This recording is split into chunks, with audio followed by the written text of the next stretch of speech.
सबसे पहले हरे कृष्णा आप सभी को। आज का हमारा टॉपिक रहेगा आयुर्वेद के बारे में। जैसे हमने अभी तक की क्लासेस में इतनी अच्छी चीजें देखी कि पीपल के पत्ते का यूज कैसे करना है, तुलसी के पत्ते का कैसे यूज करना है, गिलोय का कैसे यूज करना है। तो लेकिन ये सब जिस चीज में वर्णन है इस सब चीजों का, उसके बारे में देखेंगे कि आयुर्वेद है क्या। और अगर समय रहा तो हम हाइपोटेंशन के बारे में भी देखेंगे। हाइपोटेंशन क्या होता है? लो ब्लड प्रेशर, कि जब बीपी कम हो जाए किसी व्यक्ति का तो हम कैसे उसको ट्रीट करेंगे वो भी देखेंगे थोड़ा सा। तो सबसे पहले आयुर्वेद की बात करते हैं। तो आयुर्वेद जैसे कि नाम से ही क्लियर हो रहा है, जैसे मेरा नाम है वसुंधरा, तो मेरे नाम से क्लियर हो रहा है मतलब कि वसुंधरा का मतलब है धरती। वैसे ही जो आयुर्वेद है वो अपने नाम से ही क्लियर है कि आयुर्वेद, ऐसा वेद, ऐसा ज्ञान जिसमें कि आयु के बारे में बताया है। अब आयु क्या है? जीवन, कि जो हम जीवन जी रहे हैं। ऐसा नहीं है कि कोई व्यक्ति 10 साल की आयु जी रहा है, 20 साल के जी रहा है, 40-50 साल के जी रहा है, वो तो आयु है ही। इसके अलावा आयुर्वेद में किसको बोला गया है? तो जीवन को बोला गया है। ये बनता कैसे है? तो हमारे ऋषि मुनियों ने बहुत क्लियरली बोल दी ये चीज कि जब हमारा शरीर, हमारी इंद्रियां, हमारा सत्व और जब हमारी आत्मा, इन चारों चीजों का संयोग होता है तो ही हमारा जीवन बनता है। तो इंद्रियां क्या है कि जो भी चीजें हमें ज्ञान हो रही है, वैसे देखा जाए तो इंद्रियां सहस्त्र इंद्रियां होती हैं, लेकिन मुख्य तौर पे हम 11 ही इंद्रियों की बात करते हैं, जिसमें कि 5 आपकी कर्म इंद्रियां आती हैं, 5 आपकी ज्ञान इंद्रियां आती हैं और एक उभय इंद्रियां होती हैं जो दोनों को ही कंट्रोल करता है। तो इन 4 चीजों से क्या है, जो आयु है उसका निर्माण होता है। इसमें आयुर्वेद में अगर आप देखोगे ना तो इसमें हर चीज को ही बहुत ही अच्छे तरीके से, बहुत विस्तृत रूप में इसका हर चीज की एक्सप्लेनेशन आपको मिलेगी, हर चीज की ही, हर छोटी से लेके बड़ी चीज की भी। तो जो आयु है ये भी आयुर्वेद में 4 तरह की बताई गई है कि हर व्यक्ति की जो आयु होती है ना वो अलग अलग होती है। तो ये जो 4 प्रकार की आयु बताई गई है वो कौन कौन सी है? अगर आप नोट कर रहे हैं तो लिख लीजिए। हितायु, अहितायु, सुखायु और दुखायु। अब इन 4 आयु का मतलब क्या है वो भी हम थोड़ा सा देखेंगे कि किसको हम कहेंगे कौन सा व्यक्ति हित आयु का भोग कर रहा है। तो वो सभी व्यक्ति जो कि दूसरों के बारे में अच्छा सोच रहे हैं, दूसरों के प्रति कल्याण चाहते हैं, या जिस भी व्यक्ति का हर तरह के लोभ से मतलब लोभ वगैरह ना करता हो व्यक्ति, दूसरों के धन के प्रति इच्छा ना करता हो, चोरी ना करता हो, हमेशा सच बोलता हो। तो ऐसे जो व्यक्ति होते हैं ना वो हित आयु का सेवन करते हैं या हित आयु का भोग कर रहे हैं। वही जो इसके उल्टे होंगे वो सब अहित आयु में कहे जाएंगे कि हाँ वो व्यक्ति अहित आयु का सेवन कर रहे हैं। सुख आयु क्या होता है? वो सारी ही चीजें जो आपकी इच्छाएं हैं अगर उसकी पूर्ति हो रही है तो वो सुख आयु के अंदर आएगा। जैसे आप शारीरिक और मानसिक दोनों ही तरीके से स्वस्थ हैं तो भी आप सुख आयु का ही भोग कर रहे हैं। जो चीजें आपको चाहिए, जैसे आपको अगर अच्छी गाड़ी चाहिए, अच्छा घर चाहिए, निरोगी काया चाहिए, अगर ये सब चीजें आपको मिल रही हैं इसका मतलब आप सुख आयु का भोग कर रहे हो। वही अगर सब कुछ इसके उल्टा हो रहा है कि जो आप चाहते हो वो आपको मिल भी नहीं रहा है, कुछ भी चीजें ठीक नहीं हो रही, इसका मतलब दुख आयु उसका भोग कर रहे हो आप।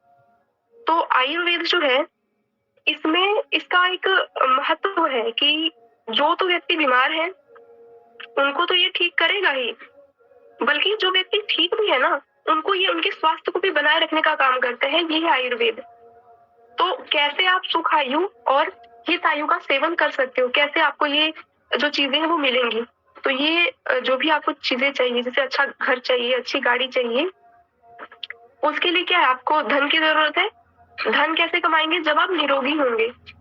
तो निरोगी कैसे हो सकते हैं? आयुर्वेद को फॉलो करके। तो इसमें बहुत ही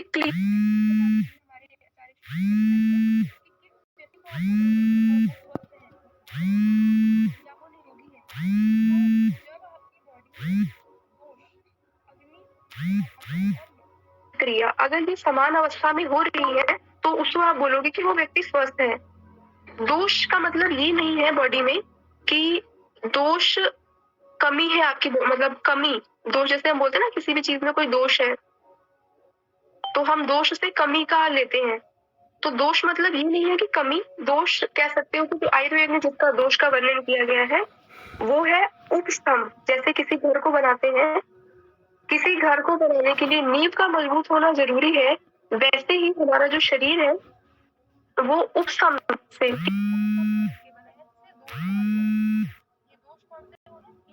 के होते हैं, वात, पित्त और कफ।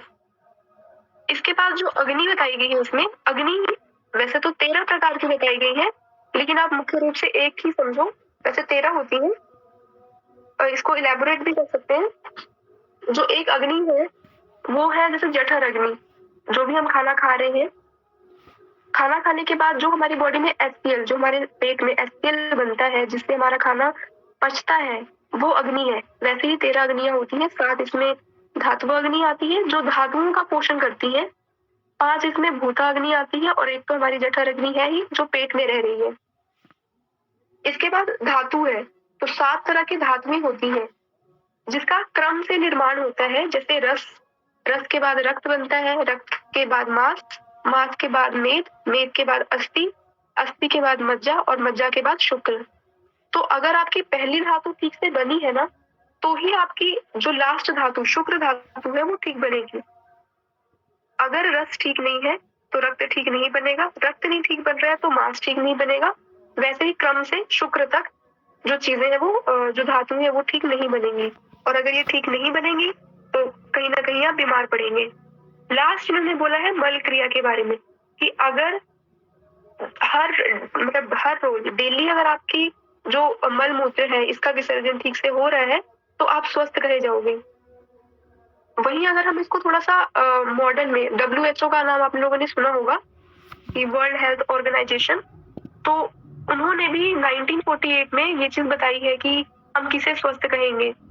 उन्होंने बोला है कि जो मानसिक रूप से या जो शारीरिक रूप से, जो सामाजिक रूप से स्वस्थ है उसे स्वस्थ कहेंगे। वहीं जो हमारे महर्षि हैं उन्होंने काफी हजारों साल पहले ही ये चीज बता दी है कि सम दोष, सम अग्नि, सम धातु, मल क्रिया। जो अभी हमने इसके बारे में बात किया कि 3 दोष होते हैं, 13 अग्नियां होती हैं, 7 धातुएं और मल क्रिया अगर ठीक हो रही है, आप मन से भी और तन से भी अगर खुश हो, आपकी इंद्रियां जैसे आपके आंख, आपके नाक, आपका कान, मुंह, त्वचा, ये सब अपने अपने विषयों को ग्रहण करने में सक्षम है, इसका मतलब आप स्वस्थ हो। अगर ये ठीक से काम नहीं कर रही है तो उसको आप निरोगी कह सकते हो। चाहे शारीरिक रूप से अगर आप स्वस्थ हो लेकिन आपके मन में कोई ना कोई हमेशा कोई ना कोई बात चल रही है, कुछ ना कुछ हमेशा सोच रहे हो, बहुत टेंशन ले रहे हो, तो भी आप स्वस्थ नहीं कहे जाओगे। तो वैसे ही जो आयुर्वेद है वो दोनों ही चीजों को शारीरिक रूप से भी और मानसिक रूप से दोनों ही तरीके से आपको स्वस्थ रखता है। तो आयुर्वेद का जो बेसिक है वो अभी हम इतना ही करेंगे। अगर दोष की अगर हम बात करें तो 3 जो दोष है, वात, पित्त, कफ, अगर उसको हम इजी तरीके से समझें तो ऐसे समझ सकते हैं कि वात जैसे आप जितनी भी प्रकार की गतियां करते हो, चाहे चल रहे हो, खाना खा रहे हो, पानी पी रहे हो, ये सभी क्रियाएं जो है ना वो वात के द्वारा हो रही है आपकी बॉडी में। पित्त क्या है, जैसे हमने पहले बात की कि खाना जो पच रहा है हमारी बॉडी में वो सारा पित्त की वजह से होता है। जो भी ऊष्मा है आपकी बॉडी में वो सब पित्त की वजह से है। कफ क्या है, जलीय अंश है एक तरह से, कि जैसे हम कहते हैं ना कि हमारे जो जोड़े होते हैं, जोड़, उनमें एक फ्लूइड होता है जिसे साइनोवियल फ्लूइड कहते हैं। अगर वो ठीक से रहेगा हमारी बॉडी में तो ही हम अपने हाथों को मोड़ पाते हैं या चल फिर पाते हैं। अगर वो जो जलीय अंश है अगर वो खत्म हो जाए तो हम ठीक से चल फिर नहीं पाएंगे। तो वो काम किसकी वजह से सब चीजें हो रही है, कफ की वजह से हो रही है। तो अभी फिलहाल हम ये बिल्कुल बेसिक इतना ही देखेंगे। यहाँ अगर किसी को कोई डाउट है तो पूछ सकते हैं, फिर हम हाइपोटेंशन के बारे में बात करेंगे।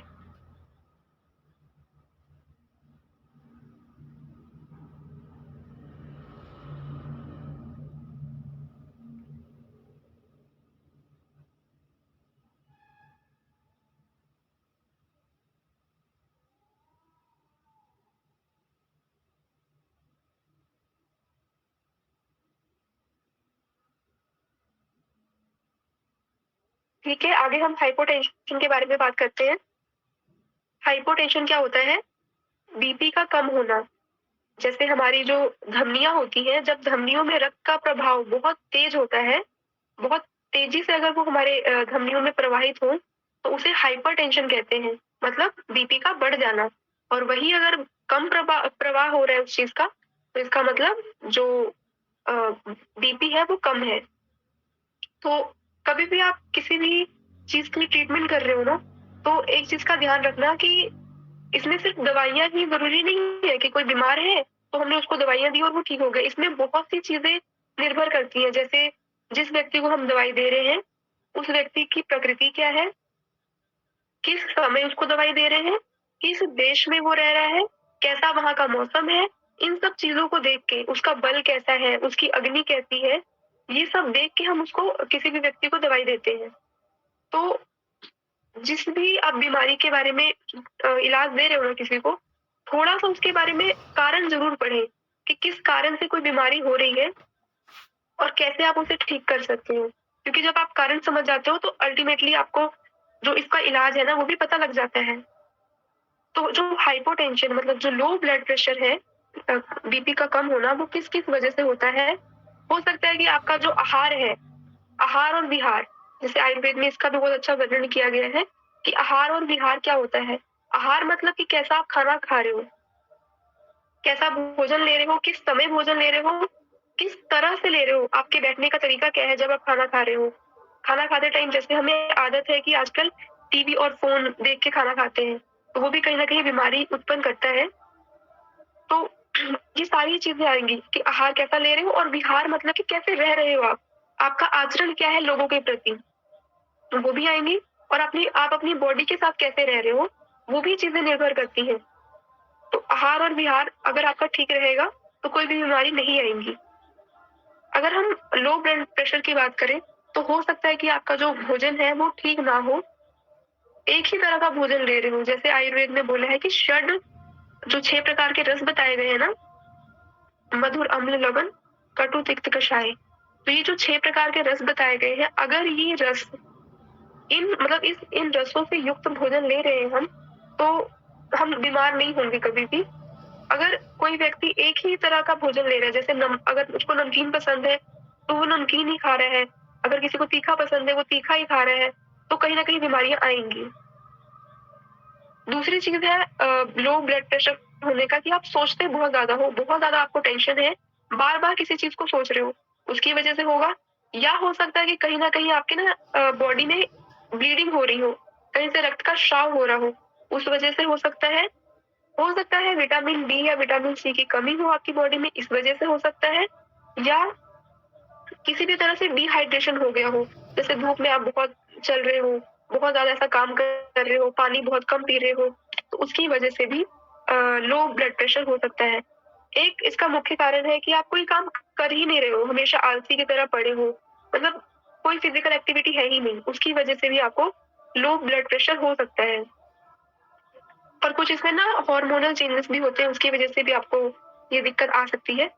तो उसमें करना क्या है, जो हमने कारण पढ़े कि पानी कम पी रहे हैं, उसकी वजह से हो रहा है, तामसिक स्टेट है, हमेशा आलसी की तरह बैठे हैं, उसकी वजह से हो रहा है, विटामिन डी की कमी से हो रहा है, अंदर कोई ब्लीडिंग हो रही है, उसकी वजह से हो रहा है, स्ट्रेस की वजह से हो रहा है या पोषक तत्वों की कमी की वजह से हो रहा है। तो जो कारण है, उसके ही उल्ट हमने चिकित्सा कर देनी है। तो उससे जो अगर हाइपोटेंशन है किसी को, लो ब्लड प्रेशर की दिक्कत है, तो वो ठीक हो जाएँगे। अगर वो पानी कम ले रहे हैं तो हमको उनको बोल सकते हैं कि पानी वो ज़्यादा लें। इसके अलावा अगर वो कोई भी गतिविधि नहीं कर रहे पूरे दिन में, तो आप उनको सूर्य नमस्कार के लिए कह सकते हैं। सूर्य नमस्कार एक ऐसा आसन है या एक ऐसी एक्सरसाइज है, जिसमें हर बॉडी पार्ट इन्वॉल्व होता है, हर तरह का, और किसी भी तरह की बीमारी हो, हर कोई ही ये जो सूर्य नमस्कार है वो कर सकते हैं। लेकिन इसको करने का ना एक नियम होता है कि आपने कैसे करना है। इसमें कुल 12 आसन होते हैं, तो उन 12 आसन को आप फ़ॉलो कर सकते हो। और कभी भी व्यायाम अगर आप कर रहे हो किसी भी तरह का, तो इस चीज़ का हमेशा ध्यान रखना है कि अपनी बॉडी को स्ट्रेस नहीं देना बिल्कुल भी, ज़बरदस्ती, बॉडी के साथ कोई ज़बरदस्ती नहीं करनी, कभी भी व्यायाम कर रहे हो तो। जहाँ आपको लगता है कि हाँ, अब मैं थक चुका हूँ या थक चुकी हूँ, उस टाइम छोड़ दो। ज़रूरी नहीं है कि अगर किसी ने आपको बताया है कि हर रोज आपने 20 मिनट एक्सरसाइज करनी है तो 20 मिनट ही करनी है, ऐसा जरूरी नहीं है। हर एक की जो बॉडी है वो अलग अलग है, हर एक का जो बल होता है वो अलग अलग होता है। तो आप अपने बल के हिसाब से कोई भी एक्सरसाइज कर सकते हो। लेकिन अगर सूर्य नमस्कार की बात करें तो इसमें एक बार में 12 आसन होते हैं, तो 12 आसन करना है और हर दिन आपने ये चीज बढ़ानी है। जैसे अगर पहले दिन आपने 12 आसन फॉलो किए तो दूसरे दिन आप कोशिश करेंगे कि वही 12 आसन 2 बार करेंगे, फिर वो 2 बार कुछ दिन तक कंटिन्यू रखें, फिर अगले जब 3 दिन बाद या 4 दिन बाद दोबारा आप आसन करते हैं तो वो 2 से 3 बार करना शुरू करें। मतलब इस तरह से दूसरी बार में 24 और तीसरी बार में 36 आसन आपको करने पड़ेंगे। दूसरी चीज है कि अगर किसी को लो ब्लड प्रेशर है तो वो ये वाली एक्सरसाइज भी कर सकते हैं कि सिंपल जमीन पर लेट जाएं, अपने पैरों को ऊपर की तरफ करें और जैसे साइकिल चलाते हैं वैसे ऊपर की तरफ पैर को हिलाना है। इससे भी क्या होता है कि जो आपका बीपी है वो नॉर्मल आने लगेगा। तीसरी चीज, आप उस व्यक्ति को तुलसी और मुलेठी का जो चूर्ण होता है उसकी चाय दे सकते हैं बना के। और इसमें आप जो किशमिश होती है वो रात को भिगोकर सुबह उसका यूज कर सकते हैं। इसके अलावा इसमें अब जैसे सर्दियों का मौसम आ रहा है तो गाजर आती है मार्केट में, तो गाजर का जो सिरा होता है वो यूज कर सकते हैं। अब सिरा बनाना कैसे है, गाजर को कद्दूकस करें, पहले उसको पानी में थोड़ा सा बॉईल कर लें, मतलब जब वो उबल जाएगा, अधपका सा हो जाए तो उसको निकाल के दूध में डाल दें और फिर उसमें चीनी डाल दें। फिर जब वो पक जाए तो उसका सेवन कर सकते हैं, किसी भी टाइम कर सकते हैं। इससे भी आपका जो लो ब्लड प्रेशर की दिक्कत रहेगी वो ठीक हो जाएगा। और अब जैसे शरद ऋतु शुरू हो गई है तो आंवला की रसायन ये भी यूज कर सकते हो। वैसे तो जो रसायन होते हैं वो हर कोई ही यूज कर सकता है। जैसे च्यवनप्राश की बात करें तो लोगों में ये चीज है कि च्यवनप्राश हमेशा सर्दियों में खाते हैं, ऐसा नहीं है। आप च्यवनप्राश कभी भी यूज कर सकते हो, चाहे सर्दी हो चाहे गर्मी हो। बस फर्क ये चीज डालती है कि आप सर्दियों में जैसे 1 चम्मच ले रहे हो च्यवनप्राश का तो गर्मियों में आप आधा चम्मच लें, क्योंकि च्यवनप्राश क्या है, रसायन है। रसायन कोई भी व्यक्ति कभी भी ले सकता है, ऐसा जरूरी नहीं है कि जो रोगी है वही रसायन का प्रयोग करेगा। इसके अलावा आप आंवला की जो रसायन है या आंवला कंद बना सकते हो, आंवले का मुरब्बा बना सकते हो। आंवला कंद बनाना वैसे बहुत इजी है। करना क्या है, सिंपल आंवले को अपने पहले धो लेना है, धो के उसको अच्छे से साफ कर लें, थोड़ी देर धूप दिखा दें। उसके बाद उसको कद्दूकस कर लें। कद्दूकस करने के बाद उसको किसी भी कांच के बर्तन में रख के उसके अंदर शहद डाल दें। डालने को आप चीनी और वो भी यूज कर सकते हो, बट चीनी हमने पहले ही पढ़ा है कि चीनी हमने यूज नहीं करना। शुगर आप सॉरी ये जो गुड़ होता है आप गुड़ यूज कर सकते हो, जिसे भूरा भी नॉर्मल लैंग्वेज में बोला जाता है, तो वो भी यूज कर सकते हो। फिर उसको थोड़े दिन धूप में रख दो और स्पेशली जब पूर्णिमा आती है, ऐसा माना गया है आयुर्वेद में कि अगर पूर्णिमा की चांदनी में आप इसको कंद को आंवला कंद को रखते हो तो वो अगर किसी भी रोगी को देते हो ना तो बहुत अच्छा रिजल्ट है उसका। हर तरह की बीमारी उसको बल की प्राप्ति होती है, ऐसा माना जाता है। तो किसी भी व्यक्ति को ये प्रयोग करा सकते हो, रोज रात को 1 चम्मच दे सकते हो या सुबह दे सकते हो खाना खाने के बाद। इसके अलावा जो आंवला है उसको शहद के साथ ले सकते हो। लेकिन कई बार ऐसा होता है कि कुछ बहुत रेयर चांस है कि किसी को आंवला या शहद से अगर एलर्जी है तो वो किशमिश का प्रयोग कर सकते हैं। रात को किशमिश भिगोएं और सुबह उस किशमिश को दही के साथ यूज कर सकते हैं या ऐसे भी खा सकते हैं। तो ये इसका ट्रीटमेंट था। और अपने डाइट में जो आप भोजन रोज ले रहे हो, कोशिश करो कि हर तरह की सब्जियां, जो सीजनल फ्रूट आते हैं या सीजनल सब्जियां आती हैं मौसम के अनुसार, वो जरूर शामिल करें। फिर भी अगर किसी को ज्यादा दिक्कत हो रही है तो हफ्ते में 2 से 3 बार नारियल का पानी ये यूज कर सकते हैं आप। बस हाइपरटेंशन में इतनी ट्रीटमेंट है। तो इतनी रहेगी आज की क्लास। किसी को कोई डाउट हो तो पूछ सकते हैं।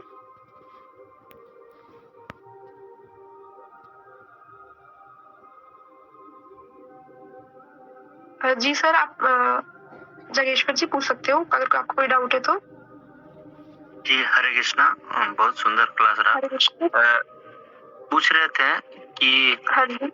ऐसा कोई अनाज है क्या जिसमें 6 रस पाया जाता है, जो जैसे आपने बताया कि आज 6 रस हम लोग को लेना चाहिए। हाँ या जी। फिर कोई जूस? हाँ, वैसे आयुर्वेद में जो हिरण का मांस होता है ना, उसमें बताया गया है कि 6 प्रकार के रस होते हैं। और इसके अलावा और भी जैसे आंवला है। आंवले में वैसे 5 रस होते हैं, लवण रस नहीं होता उसमें। बट आंवला यूज़ कर सकते हो। लहसुन जो होता है, लहसुन में भी 5 रस होते हैं। इसके अलावा जिसमें 6 रस होते हैं, मुझे सिर्फ़ अभी जो हिरण का मांस है वो याद आ रहा है। कुछ और भी ऐसी चीज़ें हैं, वो मैं आपको थोड़ी देर में देख के बताऊँगी। मुझे अभी फ़िलहाल यही याद है। जो पंचगव्य होता है वो भी है। पंचगव्य में भी ये जो 6 रस हैं वो सारे होते हैं इसमें, तो वो भी आप ले सकते हैं। ओके, धन्यवाद। जी, और किसी को कोई डाउट है तो पूछ सकते हैं।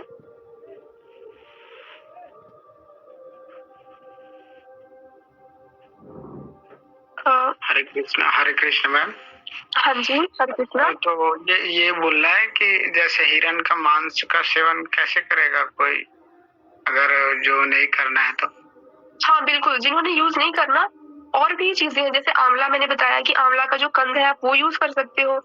जो लहसुन है वो यूज़ कर सकते हो आप। इसके अलावा जो हरड़ होती है ना, हरड़ में भी 5 तरह के रस पाए जाते हैं, तो आप वो भी यूज़ कर सकते हो। अगर हरड़ आपने यूज़ करना है, जो हरड़ होता है, वो एक तो ना जितने चैनल्स होते हैं आपकी बॉडी में उसको भी खोलता है। तो हरड़ आपने यूज़ करना है तो सिंपल क्या करें आप, जैसे 50 ग्राम आपने हरड़ ली, उसको गौ-घृत में भून लिया। भूनने के बाद आप हफ्ते में 2 दिन या 3 दिन एक-एक जो हरड़ है उसका यूज़ कर लो। इससे क्या होगा, आपके जो कहीं ब्लॉकेज रहेगी, जैसे हार्ट पेशेंट जो होते हैं उनमें भी यूज़ कर सकते हैं। किसी को कोलेस्ट्रॉल बहुत बढ़ जाता है, हार्ट स्ट्रोक होता है, तो वो यूज़ कर सकते हैं इस चीज़ को। ये हरड़ कैसा होता है? हरड़ उसकी फ़ोटो डाल देंगे ग्रुप में। हरितकी बोलते हैं वैसे इसको, हरितकी और हरड़। मैं फ़ोटो डाल दूँगी एक बार ग्रुप में ना। हरे को बोलते हैं हर। ओके। हाँ जी। हर्रे के ही बोलते हैं हर। उसको हाँ, बड़ा हाँ, हरड़ के अलग-अलग, जैसे जिस स्थान पे आप रह रहे हो उस हिसाब से उसका नाम है। हरे भी बोलते हैं, कई हरड़ बोलते हैं, कोई हरितकी वो बोलते हैं। बड़ा जो जोंगी तो हरे है ना, उसको बड़ा रूप में हरड़ बोलते हैं। किसको? जोंगी हरे जो छोटा होता है जोंगी हरे बोलते हैं, उसी का बड़ा रूप होता है तो हरड़ बोलते हैं। जी। और जो एक बार ग्रुप में इमेज डाल दीजिएगा। नहीं समझ हाँ, में। जी बिल्कुल। त्रिफला में पाया जाता है छो। बिल्कुल, त्रिफला में हरड़, बहेड़ा, आंवला तीनों ही चीजें होती हैं। उसमें 6 रस तो पाया जाता होगा। जी बिल्कुल।